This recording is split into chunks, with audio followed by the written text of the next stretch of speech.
Mateus, capítulo 5, verso 5. A Santa Palavra do Senhor nos diz o seguinte: Bem-aventurados os mansos ou humildes, porque eles herdarão a terra. Curva a sua cabeça, vamos orar mais uma vez. Senhor Deus, nosso Pai, tende misericórdia de nós, tem misericórdia de mim.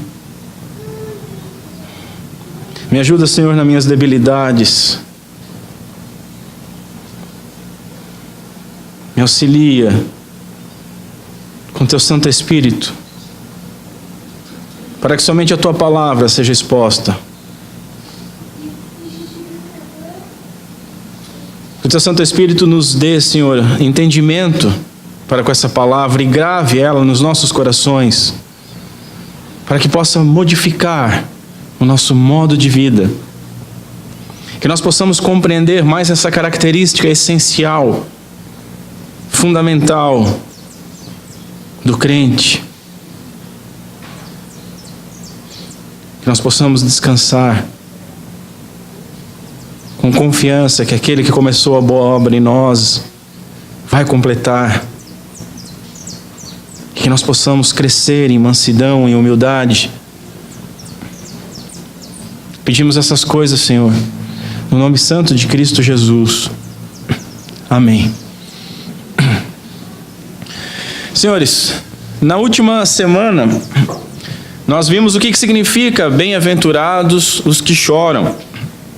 Nós vimos que esses bem-aventurados não são os melancólicos, não são os depressivos, não são aqueles que choram por qualquer coisa, muito menos todos aqueles que choram. Nós vimos que, acompanhando a linha de raciocínio do nosso Senhor Jesus Cristo, os pobres de espírito, eles são pobres diante de Deus.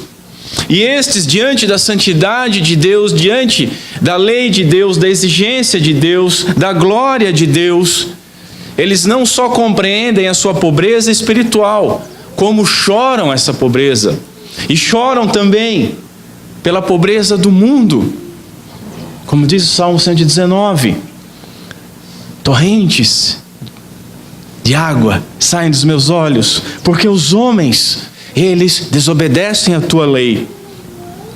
Eles choram diante de Deus, então, por motivos espirituais, que afetam também o mundo material. Eles choram porque pecam, choram porque não guardam a lei, assim como o mundo não guarda a lei.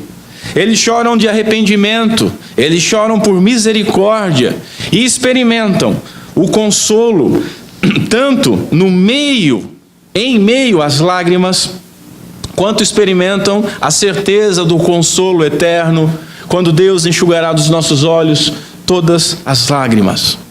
Hoje nós veremos a terceira característica do crente. Lembrando que as 8 bem-aventuranças não são 8 tipos de crente, mas Jesus descrevendo o caráter do crente, que possui então essas 8 características. E essa terceira característica é a mansidão. Nós veremos o que Jesus quis dizer ao prometer a terra aos mansos, ou humildes em algumas traduções.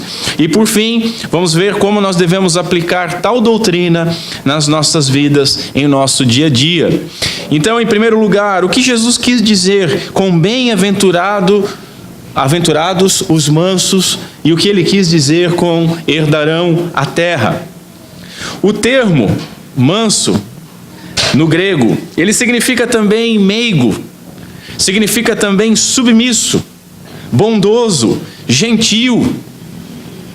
Ele significa também moderado, aquele que tem autocontrole. E lembrando de autocontrole, nós somos obrigados a lembrar do último fruto do Espírito, que é o domínio próprio, né? O termo designa uma atitude humilde e mansa diante da ofensa, que se expressa então livre de qualquer malícia, livre de qualquer desejo de vingança. É aquele que é ofendido, mas quando ofendido, ele não nutre desejo de vingança. Os antigos filósofos, eles não classificavam essa mansidão, esse tipo de caráter, como uma virtude. Para eles, isso designava apenas uma conduta exterior. E quando nosso Senhor Jesus Cristo, Ele interpreta a lei como deveria ter sido entendida desde sempre, no Sermão do Monte, nós vamos ver isso mais para frente. Ele fala que a lei, muito mais do que regras exteriores, ela inicia no interior. Então, para os antigos, essa característica era simplesmente aquele cara que, quando afrontado, ele podia crescer de ódio dentro de si e queria desmembrar o outro.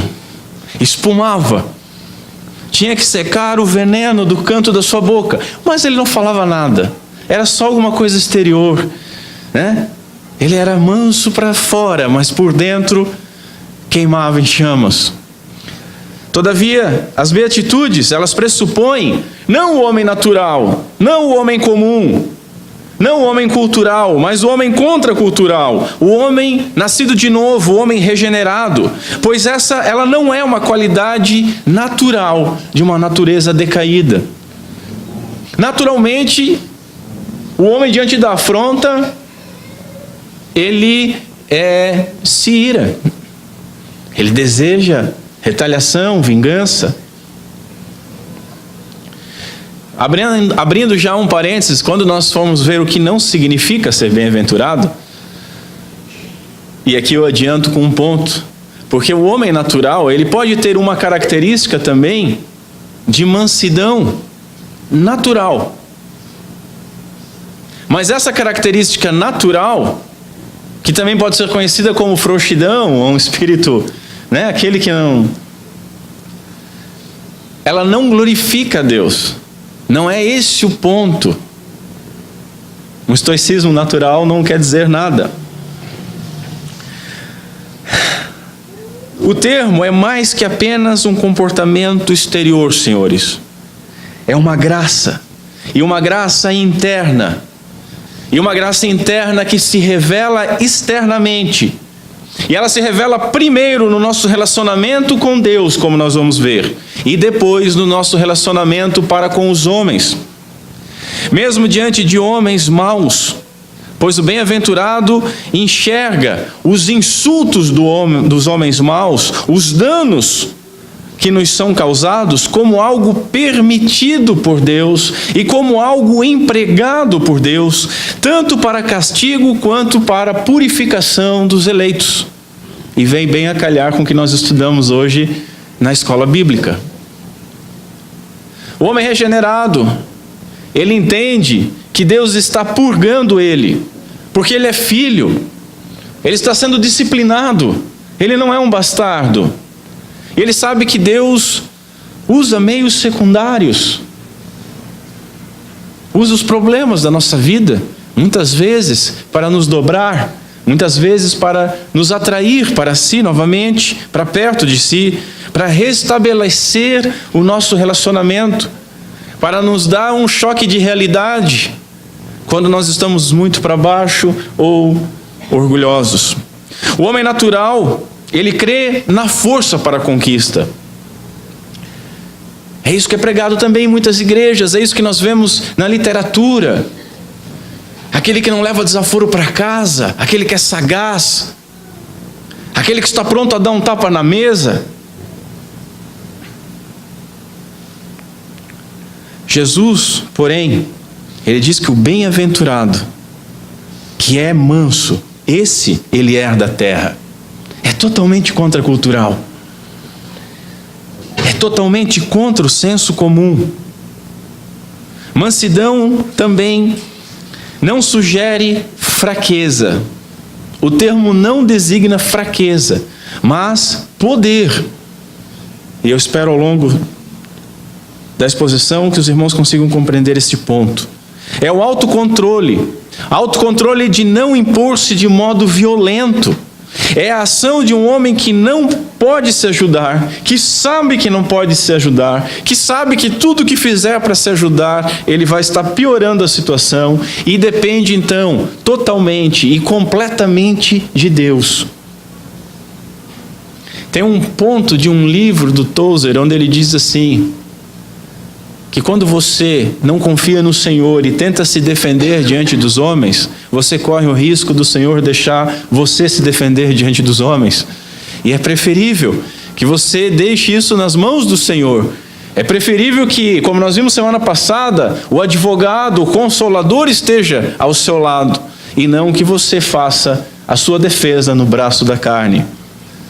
Herdar é receber como possessão, receber como algo seu. Eles recebem a terra, pois ela é parte do reino dos céus. E nós estamos vendo as bem-aventuranças, e nós vimos que a primeira bem-aventurança e a última, é dito que deles é o reino dos céus. A terra é parte desse reino. Os filhos são sempre herdeiros. Salvo alguns pais aí meio loucos, que deixam dívida, ou deserdam os filhos, ou alguns filhos também que merecem. Mas naturalmente os filhos são herdeiros, né? E Cristo, como Filho de Deus, é herdeiro de todas as coisas, e o seu povo em Cristo é co-herdeiro de Deus, co-herdeiro por graça, não por mérito, por divino chamado, por mandato divino. É uma ordem segundo o beneplácito da vontade do Senhor. É uma bênção recebida por aqueles regenerados. E os irmãos devem lembrar em Efésios, capítulo 1, no verso 3, quando começa a exposição a respeito da eleição. Aqueles que recebem em Cristo Jesus toda sorte de bênção. E no original está no singular. Toda sorte de bênção. Co-herdeiro. Recebido por aqueles regenerados pelo poder de Deus. Aqueles que então recebem condições, recebem força para reprimir a vingança, reprimir a violência, reprimir a exigência própria. O bem-aventurado não exige. Eu exijo isso em nome de Jesus. Exige não, faz isso não. Não tenta o Senhor dessa forma. O bem-aventurado, ele é manso também com relação a Deus, como nós vimos. Os cristãos, eles são herdeiros desta promessa. Contudo, eles vivem no ainda não cumprido a plenitude dela. Mas a herança é certa.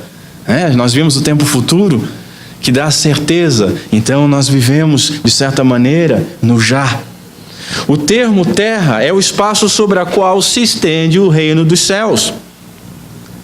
Eu li bastante a respeito disso, ideias espaciais, como designar simplesmente Jerusalém, não são importantes, não é do que o texto está tratando, mas sim a herança, a participação no reino. A terra prometida, senhores, ela deve ser pensada em sentido escatológico, onde toda a terra vai ser restaurada, novos céus e nova terra, onde habita a justiça, que será a herança dos mansos. Tem gente que gosta de romantizar muito com um pequeno território de Jerusalém. Não limita as coisas de Deus, não. A redenção de Cristo Jesus tem efeitos cosmológicos e toda a terra vai ser restaurada, e a natureza anseia, tem expectativa dos filhos de Deus governando com o Senhor. Portanto, o regenerado, ele é bem-aventurado, e por ser bem-aventurado, então, por ser herdeiro, co-herdeiro em Cristo, é que ele é manso, que ele é humilde. A bem-aventurança dos mansos é herdar, é receber como seu essa terra. Essa herança, ela não se limita, novamente eu friso, a terra santa, mas estende-se a toda a terra santificada. O Senhor santificará toda a terra. A partir daquele pedacinho de terra do Calvário, onde a cruz do nosso Senhor foi estabelecida, toda a terra vai ser restaurada, regenerada. Portanto, o crente manso, humilde, bem-aventurado, ele é como aquilo que Paulo fala em 2 Coríntios capítulo 6. O crente, o bem-aventurado, mesmo nada tendo, Ele possui tudo. Porque dele é a terra. Ele vai herdar a terra. Um futuro que denota certeza. Em segundo lugar, qual doutrina Jesus ensinou? E vejamos então primeiro o que não significa ser manso.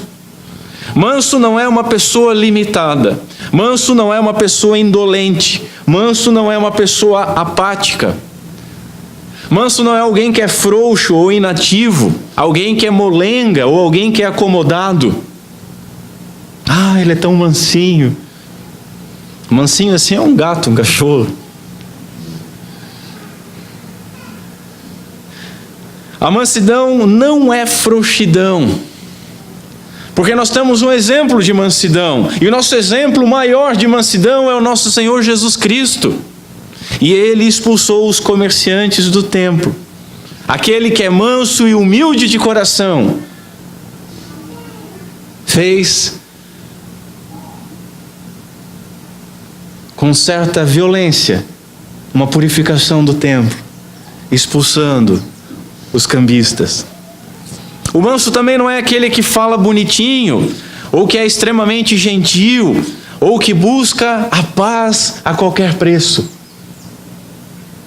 Às vezes você fala de uma maneira um pouco mais forte e sempre tem o santarrão, o fariseu do teu lado para dizer: olha, você tem que ser mais manso. Como se a verdade não pudesse ser defendida em termos mais fortes. Nós vamos chegar ao exemplo bíblico, mas são pessoas que lendo os escritos de Calvino e de Lutero iam começar a chorar. Aliás, eu me apaixonei por Lutero quando eu comecei a ler. O alemão era grosso para defender a verdade. Ah, sabe aquele que fala bonitinho? Aquele, ai querido, amigo, amado. Ah, olha só, esse é o manso. Ele é sempre gentil. Pedro não era gentil. Pode ter certeza que não. João, o apóstolo do amor, houve uma transformação, mas era aquele que disse: Senhor, quer que peçamos que venha fogo do céu? Paz a qualquer preço. Hoje é sinônimo de mansidão. As pessoas falam de uma unidade forçada, de unir pensamentos, ideias e crenças totalmente antagônicas em nome de uma unidade que não é bíblica.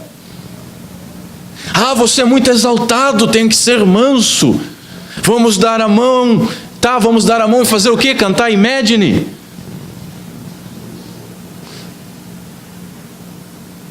Devemos buscar a paz, como diz Lutero, mas a verdade a todo custo. Mesmo que tenhamos que ser grosseiros às vezes. Olavo de Carvalho, certa feita, quando ele acerta, ele acerta. Respeito muito o velho. Ele diz que a verdade, quando defendida cheia de não me toques, mostra falta de convicção. Não é ser soberbo, não é ser grosseiro, não é dar canelada. Mas a mansidão que se refere a esse texto não é ser meio que efeminado no seu falar também. O nosso Senhor Jesus Cristo, novamente, o exemplo de mansidão, o rei descrito lá no capítulo 21 de Mateus, no verso 5, como um rei manso, que entrou assentado sobre uma jumenta. O nosso Senhor Jesus Cristo, quando precisou defender a verdade, ele exortou com termos fortes. Ele chamou os religiosos de sua época de raça de víboras, de hipócritas, de filhos do diabo. Ele chamou a liderança governamental de raposa. Ele chamou aquela mulher que não era judia de cachorrinho, entre outros. E mesmo assim, ele é o nosso exemplo de mansidão. Então, não é uma característica de falar amado, querido. O que significa então? Há uma conexão lógica, senhores, entre as bem-aventuranças. Jesus, ele não citou a ordem das bem-aventuranças ao acaso. O Criador de todas as coisas, aquele que é o Logos, a palavra, o sentido e também a razão, ele relacionou essas bem-aventuranças de uma forma maravilhosa. Elas se relacionam tanto com a passada, quanto conduzem à próxima bem-aventurança. Vejam, o pobre de espírito, que é aquele passo inicial para você ser um cristão, quando você sabe que você não tem nada, mérito algum, que não merecia absolutamente nada senão a condenação de Deus, que você vê a sua pobreza diante daquele que é tudo e em todos. Ele descreve o homem como realmente é. E aí, diante de Deus, com o coração quebrantado, este homem obviamente chora a sua condição. Lembram que o choro era uma condição de tristeza que não podia ser escondida? Este homem pobre que chora, então, ele é manso em seu relacionamento. Manso no seu relacionamento tanto para com Deus, como para com os outros homens. Com relação a Deus, o homem aceita as suas divinas intervenções, sem murmurar, sem resistir, pois ele sabe que Deus é sábio, pois ele sabe que a vontade de Deus é boa, é perfeita e é agradável. E aí nós podemos começar a testar, começar a provar a nossa mansidão com o nível da nossa murmuração. Spurgeon dizia que murmuração é o louvor ao diabo. Eu acredito que ele estava certo. Cada vez que nós murmuramos, senhores, nós viramos as costas ao Senhor, à sua soberania, à sua providência, e diminuímos a nossa mansidão diante dele. Com relação aos demais homens, o bem-aventurado, o manso, ele aceita o insulto, aceita a provocação, como se fossem ministros divinos de um castigo exigido pela enfermidade e corrupção do pecado, diz um comentarista em grego. Era isso que os puritanos faziam diante das vicissitudes da vida. Eles jamais tiravam os olhos do autor e consumador da fé e sabiam que tudo o que estava passando cooperava para o bem deles de alguma forma. Então, quando chegava a afronta, eles não se lastimavam, eles não queriam vingança, eles não questionavam Deus. Eles louvavam o Senhor, porque o Senhor estava tratando eles como filhos. E como diz uma oração puritana: Senhor, se é isso que vai me moldar a imagem do teu Filho, glorificado seja o teu santo nome, e que tu aumente esse problema, acaba logo a tua obra. Eu quero cada vez mais estar parecido com Cristo Jesus e diferente daquilo que eu era. Os irmãos lembram de Davi, da história de Davi e Simei? Davi foi altamente humilde diante de todas as afrontas de Saul. Quando é dado o reino para ele, ele toma um golpe do próprio filho. Novamente ele é manso e simplesmente sai, ao ponto de depois chorar a morte do filho. Quando ele está com uma escolta, digamos assim, uma espécie de comboio, com os seus apoiadores, com os seus soldados, há um homem da casa de Saul, casa essa que havia sido despedaçada pelo exército de Davi, e o seu nome era Simei. E ele então começa a xingar Davi, começa a jogar pó para cima, tentar apedrejar a Davi. E obviamente os bravos de Davi já: Senhor, tu queres que nós passamos ele a fio de espada? O que Davi disse? Davi era manso. Davi diz: não, deixai-o. Deixai-o amaldiçoar, pois se o Senhor lhe disse: amaldiçoa Davi, quem diria por que assim fizeste? Davi não era o santarrão, assim como nenhum de nós é. Mas Davi tinha um coração segundo Deus. E esse foi o comportamento de Davi diante da afronta, mostrando uma mansidão que serve de exemplo para nós. Os bem-aventurados são os que se humilham diante de Deus por reconhecerem sua total dependência dEle. Total dependência dEle. São os que se dispõem a serem com pouca honra neste mundo, capazes de sofrerem injustiça sem guardar ressentimentos. Escreve Ryle. Aquele que é manso, ele aceita a posição humilde da sua pessoa. Ele não tem problema com isso. Agora, senhores, tem um ponto que é muito importante e que nós devemos avaliar. Dizer assim, eu sou pecador, é muito fácil. Já exige uma certa humildade. Mas dentro da humildade há muita soberba. A falsa humildade, ela aparece em nosso meio, a soberba travestida, e nós vemos isso naqueles testemunhos. Eu era o maior traficante, eu era o mais bandido, eu era o que pegava mais mulher, eu era o que matava mais, eu fiz pacto com o próprio diabo. Você vê que não há um arrependimento, há uma soberba ali, e há uma soberba na nossa vida. Paulo, quando diz que Cristo veio salvar pecadores e dos quais eu sou o pior, ele diz com extrema humildade e mansidão, mas muitos de nós hoje usam esse verso para explodir a sua soberba. Eu sou o principal dos pecadores, olhem para mim, como a minha vida é diferenciada. Eu fiz. Qualquer sentença que tenha muito eu, tem muito orgulho. E qualquer sentença que tenha muito orgulho, tem muito Éden e pouco Calvário.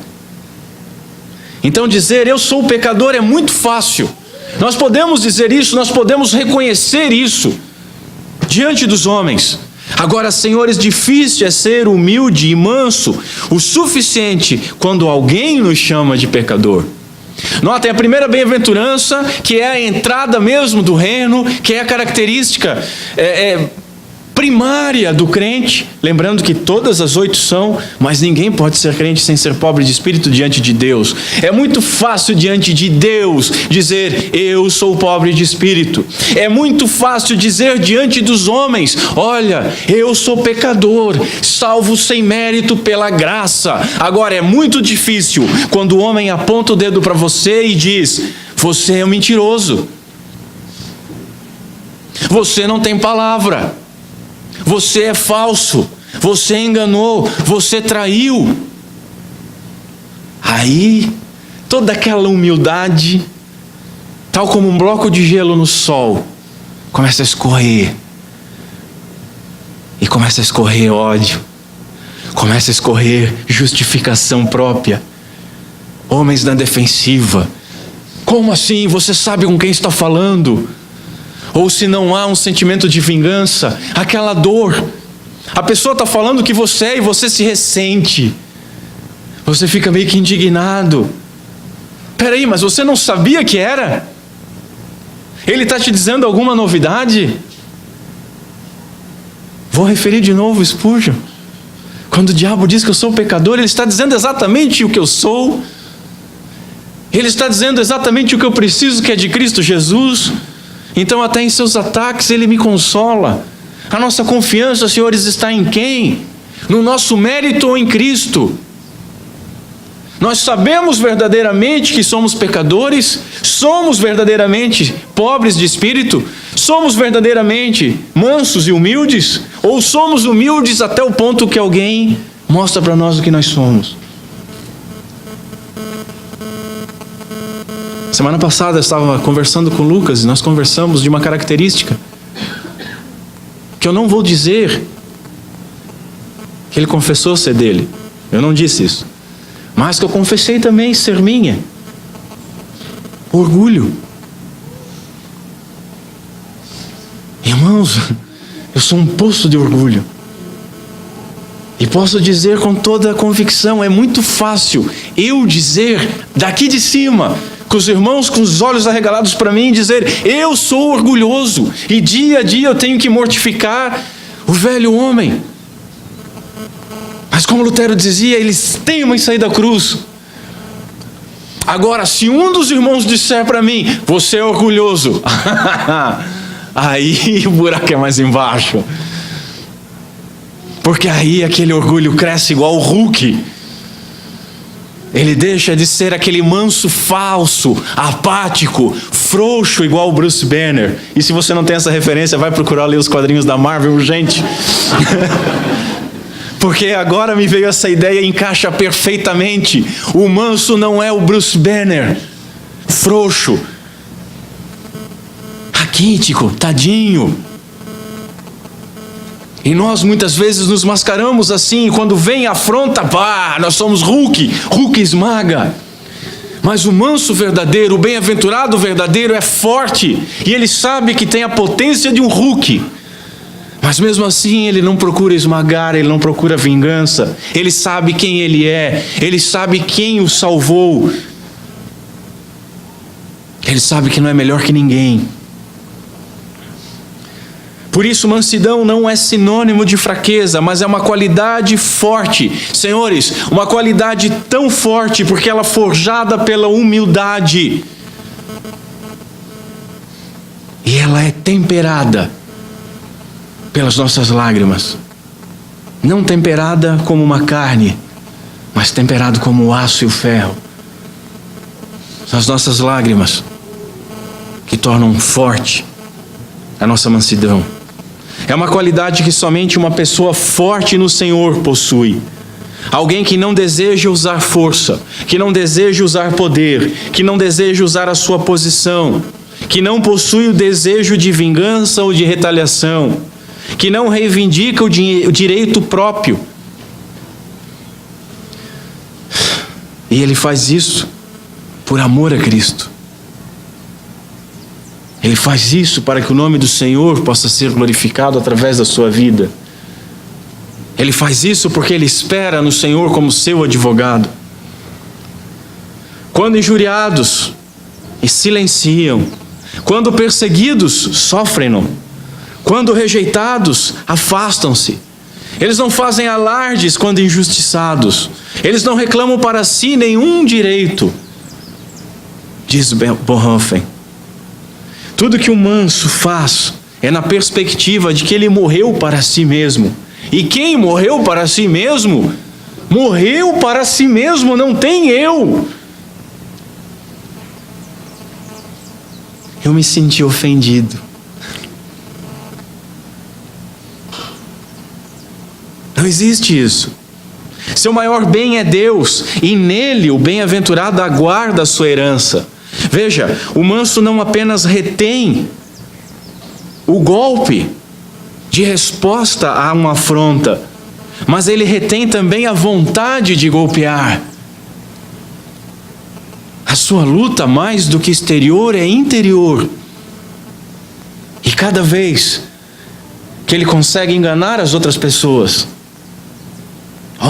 como ele resistiu, o cara xingou ele um monte, ele não levantou a voz, nossa, como ele é humilde, mas por dentro ele estava fervendo, ele sabe disso. Então ele dobra o seu joelho e diz: Senhor, me perdoa. Meu maior exemplo és tu, que foi como ovelha muda diante dos tosquedores. Ele controla os lábios, não dizendo o que tem vontade de dizer. E como é difícil segurar a nossa língua. Tiago nos ensina isso claramente, que ela é como um leme de um navio, que o homem perfeito é aquele que domina a sua língua, mas nós somos como cavalos bravos, aos quais ainda não foram dominados. O puritano Matthew Henry afirma que o manso, ele prefere perdoar 20 ofensas do que querer vingar uma. Essa é a nossa descrição, né, senhores? Exatamente a nossa descrição. Quando eu li isso aqui, eu disse: esse sou eu. Isso aqui é eu. Perdoar 20 pessoas é muito melhor do que querer vingar uma. Na realidade, nós começamos a ver a obra de Deus na nossa vida quando nós queremos vingar só 20. e uma nós não queremos. Aí nós começamos a entender, porque sabemos que não é da nossa natureza. Aí nós temos um testemunho do Espírito Santo de Deus que algo aconteceu. Opa, isso não sou mais eu. O que houve comigo? Por que eu não levantei a voz? Por que eu não me condoí? Por que eu já não chamei lá para fora? Para mostrar quem é quem? Ou seja, é algo sobrenatural, é algo impossível fazer no braço da carne. Senhores, esse é um verso que nos fala de humildade e nos leva a uma constante autoavaliação. Esse é um verso que nos fere constantemente. Martin Lloyd Jones afirma que ninguém pode ficar meditando num versículo como esse sem sentir-se bastante humilhado. E eu espero, do fundo do meu coração, que não somente eu, mas todos os irmãos saiam daqui hoje profundamente humilhados, envergonhados, mas que saiam também profundamente confiantes na graça e na misericórdia do nosso Senhor Jesus Cristo.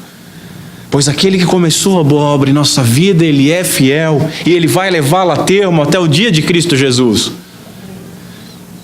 E aí, eu lembro do saudoso Shed: tenham paciência comigo, tenham paciência com vocês mesmos. Aquele que começou a boa obra ainda não finalizou. Nós não somos ainda o homem perfeito, já somos filhos. Mas até aquele glorioso dia, quando Ele se manifestar e nós formos transformados à sua perfeita imagem, nós ainda teremos traços e mais traços de falta de mansidão. Por esse motivo, o manso, bem-aventurado, reforço, não é uma qualidade natural. Não é algo que é produzido pelo homem, mas somente pelo Espírito Santo de Deus. E por isso está intimamente ligado à pobreza espiritual e ao choro. E está intimamente ligado à próxima bem-aventurança que vai conduzir, que é a fome e sede de justiça, inclusive sobre a sua própria vida. Cristo espera que todo crente seja assim, não somente alguns. E dada a nossa fraqueza, nós choramos a nossa pobreza enquanto avançamos na verdadeira força, que é mansidão e humildade diante do nosso Senhor. Como o manso morreu para si, ele não tem pena de si mesmo. E aqui eu sou obrigado a fazer um parênteses e fazer uma confissão pública para os irmãos. Eu tenho essa característica nojenta: autocomiseração. Como eu tenho pena de mim. E nós não devemos ter pena de nós mesmos. Cada vez que nós começamos a lamentar com os outros os nossos problemas, nós não estamos desabafando ou procurando um ombro. Muitas das vezes nós estamos falando, mostrando, apontando: olha como a minha vida é triste, olha como eu sou sofrido, tenham compaixão de mim, me amem. Você não sabe o que eu estou passando. É uma forma que nós usamos para dizer que todo o sofrimento do mundo está sobre os nossos lombos. É uma forma de nós fecharmos os nossos ouvidos para o problema do outro e centrarmos tudo no nosso. Como se o ouvido alheio fosse pinico para nós soltarmos as nossas lamúrias constantemente. Muitas vezes isso é usado também para justificar as nossas atitudes. Ora, é simples você inverter isso. A soberba se traveste de humildade. Você finge naturalmente, inicialmente, uma pobreza de espírito. Você cria uma desinformação no outro. Você assassina a sua reputação diante do outro. O outro vai te olhar já como um pobre coitado e vai ter misericórdia de você. Senhores, o nosso coração caído, natural, ele é muito sagaz. Muito sagaz. Por isso eu tenho muito medo quando alguém diz assim: eu sinto no meu coração. Querido, teu coração é enganoso. Enganoso demais. Então o manso que morreu para si, ele não tem pena de si mesmo. Ele não fica na defensiva. Ele não chora diante dos demais para que tenham pena dele. Ele não reclama nem lamenta. Ele não se justifica e não se esconde atrás dos seus sofrimentos. Ele não se faz, como hoje é tão natural, de vitimista. Ele não é uma vítima da sociedade, da circunstância. Ele não é vítima pela sua condição social, pelo seu sexo ou por sua cor. Ele não precisa usar isso. Ele sabe que é pobre. Ele chora a sua pobreza e é manso. Ele compreendeu que ele não tem nada em si mesmo para ser defendido e que o homem ou o diabo falarem de mal dele, ele sabe que ele é muito pior. Nós temos que ter isso muito claro na nossa mente. Isso me ajuda bastante. Quando alguém me critica em alguma coisa, claro que os primeiros segundos é aquele termômetro subindo, né? Parece o Popeye comer o espinafre. Mas rapidamente eu lembro, coitado, ele não tem ideia do que eu sou verdadeiramente. Se ele soubesse o que passa dentro do meu coração, dentro da minha mente, ele nem me dirigia a palavra. Volto a falar no diabo. Está me acusando de ser pecador? Traga-me uma novidade. Mas eu vou te dar uma novidade. Cristo morreu por pecadores. O bem-aventurado, ele sabe que tudo que falarem, tudo que fizerem para ele de mal, ele merecia algo pior. Ele está no lucro. Ele está sempre no lucro. Até a perda para ele é lucro. Ele merecia mais. Assim a sua força está justamente na sua pobreza de espírito. E o seu consolo unicamente em Cristo, o seu advogado. O seu consolo, que está sempre ao seu lado. O manso, ele não chora somente a afronta. Ele chora porque ele se condoeu por ela. E ele chora porque ele sabe que merecia coisa muito pior.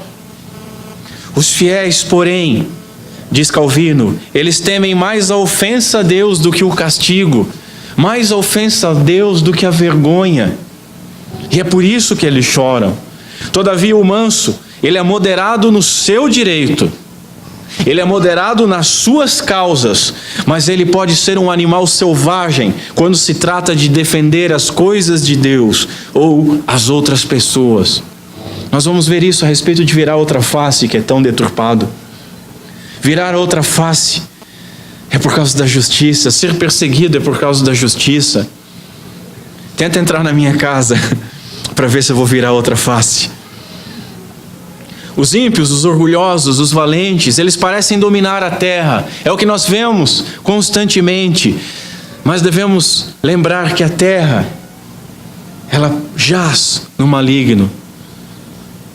Hoje, os seus filhos, os filhos do diabo, eles aparentam ter alguma honra e algum poder sobre essa terra. Todavia, Cristo, na sua ressurreição, disse que todo o poder está sobre a sua mão, sobre o seu controle, em todos os céus e toda a terra. Portanto, senhores, o crente já é co-herdeiro com Cristo hoje. O homem que está satisfeito em Deus, mesmo nada tendo, ele tem, porém, tudo. Ele tem o mais importante. E ele tem essa promessa que para ele é verdadeira.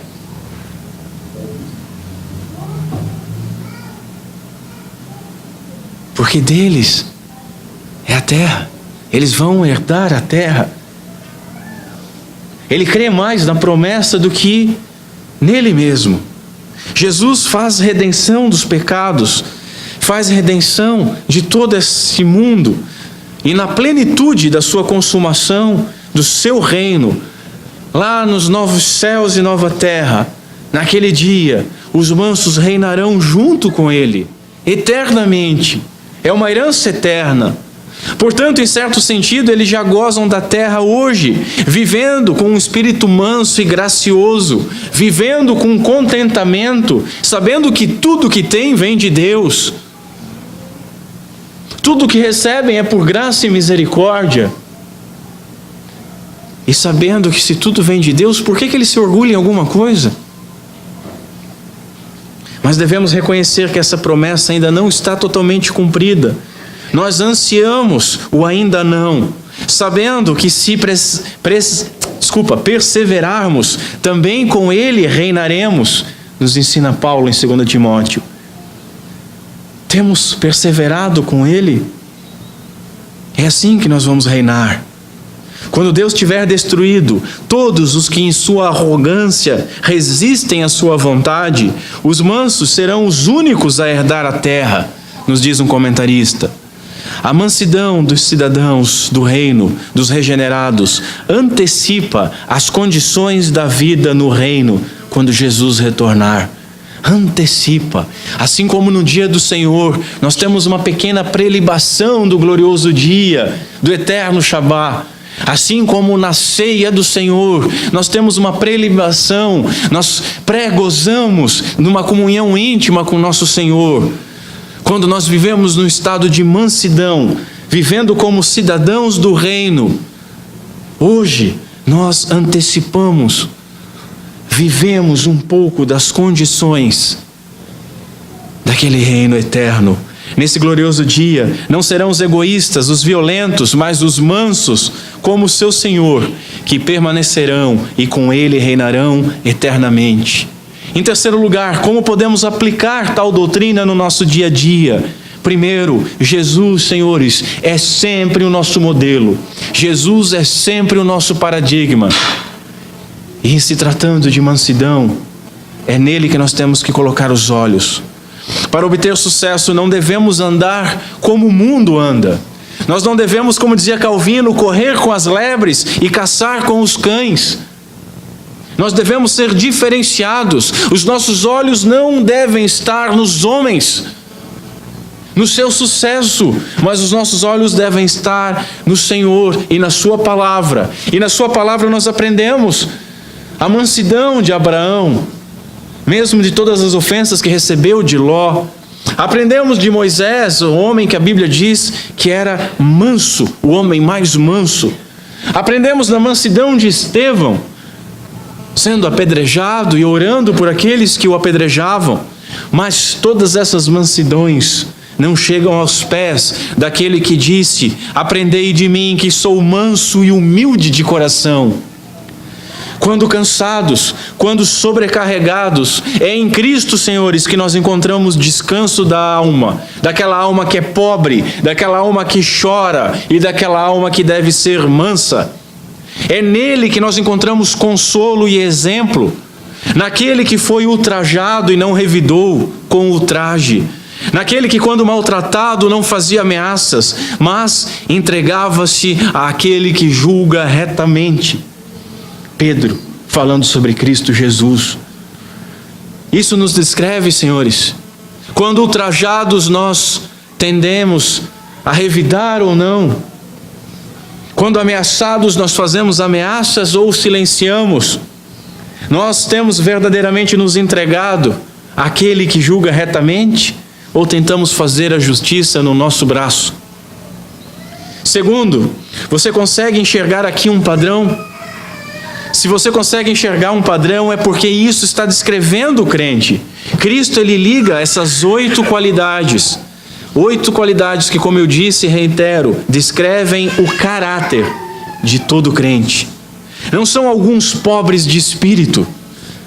Não foram alguns chamados a chorar e outros chamados a serem santos ou mansos ou humildes. O crente, ele tem que ser pobre de espírito. E por esse motivo ele chora. Quem está no chão não precisa temer a queda, diz o puritano John Bunyan. O crente, ele sabe quem ele é. Ele sabe que nada pode derrubá-lo, porque onde ele está nas mãos do Senhor. E dele mesmo ele não tem nada para oferecer. O crente é manso, é humilde, pois sabe que nada é. Ele sabe que ninguém pode acusá-lo ou fazer mais mal do que ele merece. Sendo assim, ele descansa totalmente e plenamente em Deus. Ele não se vangloria, ele não contende, ele não se sente superior. Contudo, ele sabe que é herdeiro de todo o bem de Deus, de todo o bem que Deus criou sobre a face da terra. Terceiro, o crente manso é humilde. Ele sabe que nada é sem Cristo.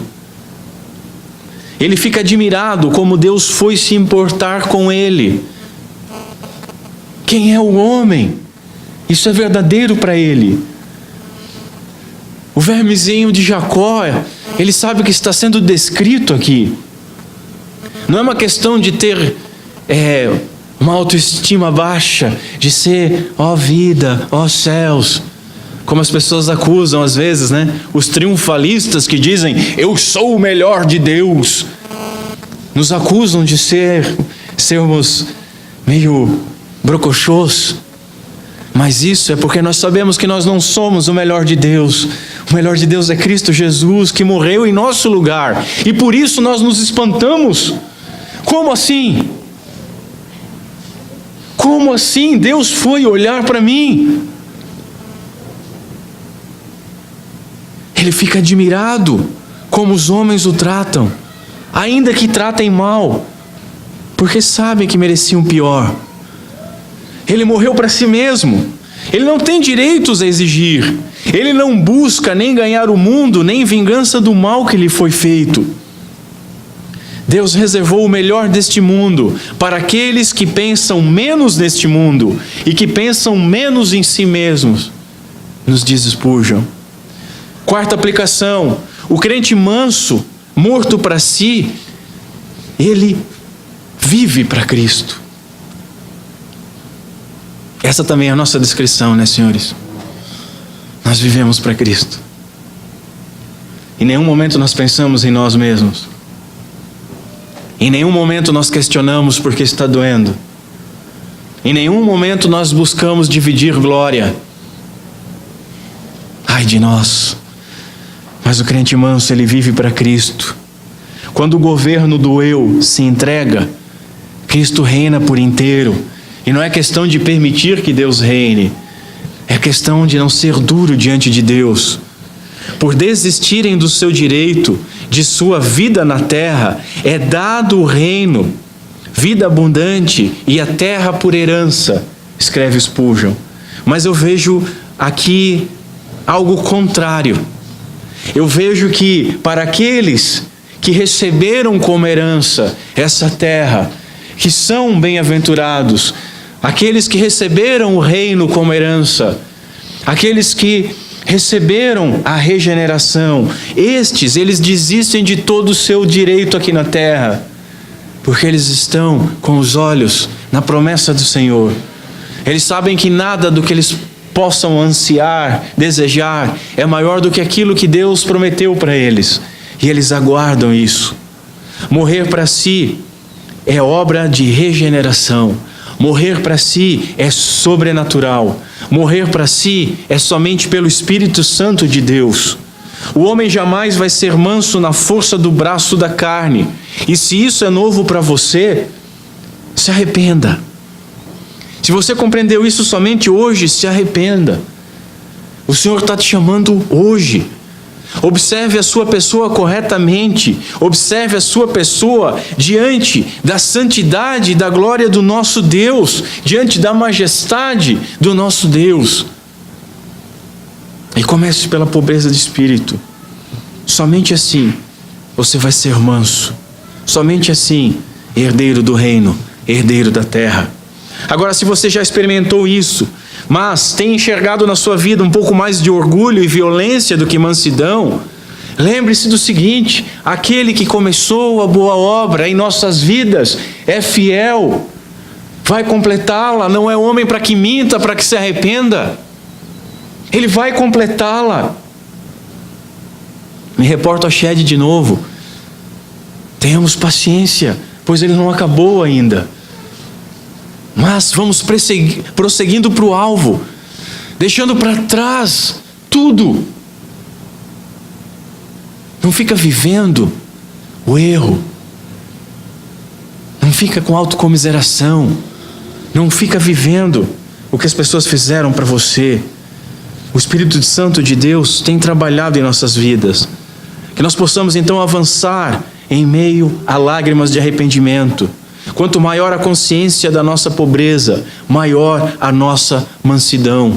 Por fim, senhores, eu pedi para os irmãos deixarem aberto no Salmo 37. E essa bem-aventurança citada pelo Senhor, ela é totalmente baseada no Salmo 37, que foi lido também na liturgia. Acompanhem comigo. Não te indignes por causa dos malfeitores, nem tenhas inveja dos que praticam a iniquidade. Senhores, é isso que nós devemos ter. Não podemos ter inveja, não podemos ficar indignados. Devemos ficar indignados por fome e sede de justiça, mas não porque eles têm prosperado, não porque eles têm feito mal a nós. Continua, porque cedo eles serão ceifados como a erva e murcharão como a verdura. Confia no Senhor e faze o bem, e habitarás na terra que nós herdamos, e verdadeiramente serás alimentado. Deleita-te também no Senhor, e te concederá os desejos do teu coração. É sério isso? É sério isso? O Senhor concederá os desejos do nosso coração. Como? Quando nós nos deleitarmos nele. Assim nós pediremos o que Ele pediria, em nome dEle. Muitas vezes nós não alcançamos aquilo que nós pedimos, porque pedimos mal. Porque pedimos com orgulho. Pedimos para satisfazer os nossos desejos. Continua, verso 5. Entrega o teu caminho ao Senhor, confia nele, e Ele o fará. E Ele fará sobressair a tua justiça como a luz, e o teu juízo como o meio-dia. Descansa no Senhor e espera nele. Não te indignes por causa daquele que prospera em seu caminho, por causa do homem que executa astutos intentos. Deixa a ira, abandona o furor. É uma forma de dizer, sede mansos. Não te indignes de forma alguma para fazer o mal. Não tenha retaliação e vingança no seu coração. Não tenha violência. Verso 9. Porque os malfeitores serão desarraigados, mas aqueles que esperam no Senhor herdarão a terra. Pois ainda um pouco o ímpio não existirá. Olharás para o seu lugar e ele não aparecerá. Mas os mansos herdarão a terra e se deleitarão na abundância de paz. O ímpio maquina contra o justo e contra ele range os dentes, mas o Senhor se rirá dele, pois vê que vem chegando o seu dia. Os ímpios puxaram de espada, armaram o arco para derrubarem o pobre necessitado e para matarem os de reta conduta. Nós não devemos nos espantar com isso, porque continua, porém, a sua espada lhes entrará no coração e os seus arcos se quebrarão. Vale mais o pouco que tem o justo do que as riquezas de muitos ímpios, pois os braços dos ímpios, o braço da carne, eles se quebrarão, mas o Senhor sustém os justos. O Senhor conhece os dias dos retos e a sua herança permanecerá para sempre. A terra que nós herdaremos não é por um tempo, não é por um período, é para sempre, é eternamente. Não serão envergonhados nos dias maus, e nos dias de fome se fartarão, mas os ímpios perecerão, e os inimigos do Senhor serão como a gordura dos cordeiros, desaparecerão, e em fumaça se desfarão. O ímpio toma emprestado e não paga, mas o justo se compadece e dá, porque aqueles que ele abençoa herdarão a terra, aqueles que ele bendiz herdarão a terra. Bem-aventurados mansos, porque herdarão a terra. E aqueles que forem por ele amaldiçoados serão então desarraigados. Os passos de um homem bom são confirmados pelo Senhor, e deleita-se no seu caminho. Ainda que caia, não ficará prostrado, pois o Senhor o sustém com a sua mão. Constantemente nós temos rompantes de orgulho, mas ainda quando nós caímos, é o Senhor que nos sustenta. Foi Ele que nos salvou, é Ele que nos preserva. Fui moço e agora sou velho, verso 25. Mas nunca vi desamparado o justo, nem a sua semente a mendigar o pão. Compadece-se sempre, empresta, e a sua semente é abençoada. Aparta-te do mal e faze o bem, e terás morada para sempre. Porque o Senhor ama o juízo e não desampara os seus santos. Eles são preservados para sempre, mas a semente dos ímpios será desarraigada. Os justos herdarão a terra e habitarão nela para sempre.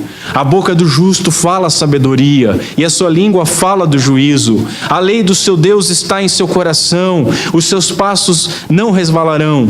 O ímpio empresta ao justo e espreita o justo e procura matá-lo. O Senhor não o deixará em suas mãos, nem o condenará quando for julgado. Verso 34. Espera no Senhor e guarda o seu caminho, e te exaltará para herdares a terra, e tu o verás quando os ímpios forem desarraigados. Vi o ímpio com grande poder espalhar-se como árvore verde na terra natal. É isso que nós temos visto nos nossos dias. Mas passou e já não aparece. Procurei-o, mas não se pôde encontrar. Nota o homem sincero e considera o reto, porque o fim desse homem é a paz. Quanto aos transgressores, serão a uma destruídos, e as relíquias dos ímpios serão destruídas. Mas a salvação dos justos vem do Senhor. Ele é a sua fortaleza no tempo da angústia, e o Senhor os ajudará e os livrará. Ele os livrará dos ímpios e os salvará, porque confiam nele. Senhores, nós confiamos no Senhor. Nós somos mansos. Nós aguardamos nele, nós confiamos nele, nós esperamos nele, nós esperamos a nossa herança por graça, com humildade e mansidão. Vamos ficar de pé. Curve sua cabeça.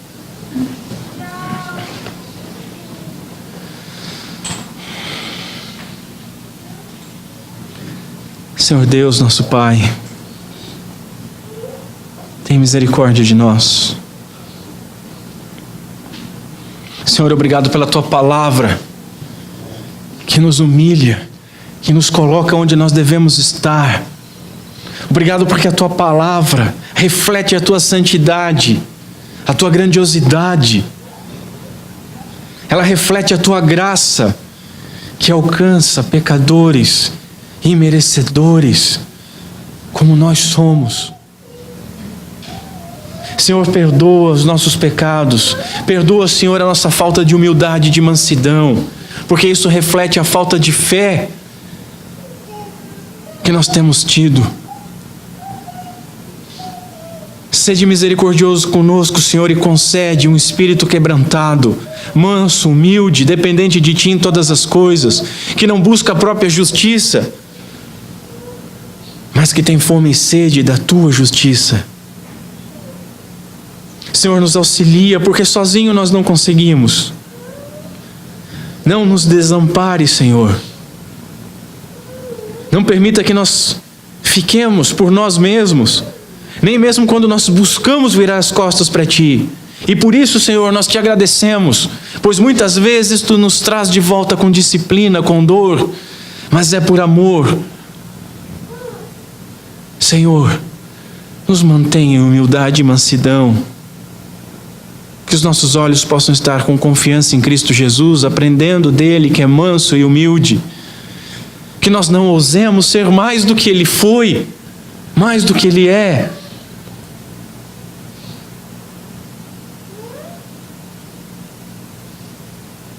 Tem misericórdia de nós, Senhor. É o que nós Te pedimos. No nome santo de Cristo Jesus, nosso Senhor. Amém.